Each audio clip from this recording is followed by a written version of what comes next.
First, Ford Motor Company takes action after a series of ABC15 investigations. The car maker is issuing a major recall today, sparked by the ABC15 investigators. Nearly 500,000 Ford Escapes recalled today.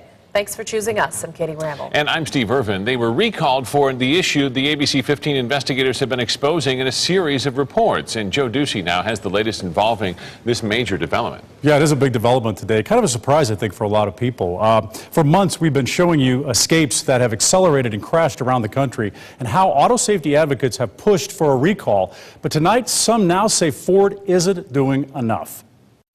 Ford's recall announcement today came less than 2 weeks after government regulators started investigating more than 700,000 Ford Escapes and its twin SUV, the Mazda Tribute.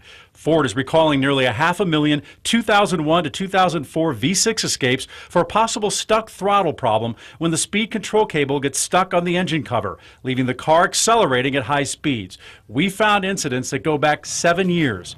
The ABC15 investigators were there when an inspector says he found the same thing under the hood of Sage Bloom's car. The Payson teenager died after her 2002 Ford Escape accelerated out of control and crashed in January. That started our investigation into it and similar crashes. Today in Phoenix, the head of the National Highway Traffic and Safety Administration, NHTSA, says a recall won't stop their investigation. We also continue to monitor those particular vehicles on an ongoing basis. And if we find that the remedy is not adequate, we'll ask the manufacturer to do something different to make sure that it is. NHTSA has not ruled out other actions involving Ford, like whether the recall came in a timely manner. While auto safety experts applauded the government's investigation into the issue, some don't think Ford's fix does enough. Clarence Ditlow is with the Center for Auto Safety in Washington. They're not fixing the underlying defect, which is the cruise control cable. Ford says it will fix the problem by raising the engine cover so that the speed control cable stops sticking under it.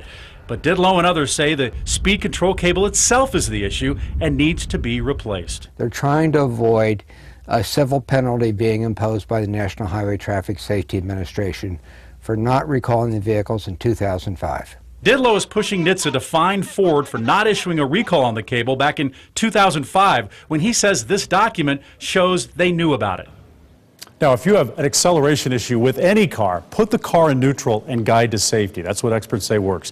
If you have one of these SUVs, Ford says you need to act now, take it to a Ford dealer, and go to abc15.com/investigators with more on how to drive those cars until the issue is fixed. Now, tonight at 10, we'll have a full report, including another interview with the father of the 17-year-old girl who died in Payson. A great guy, Ryan Bloom, and just been through a lot. Yeah, and this has to be at least some solace for him, but it's been a long battle as well. I think that's what he'll tell me, yes.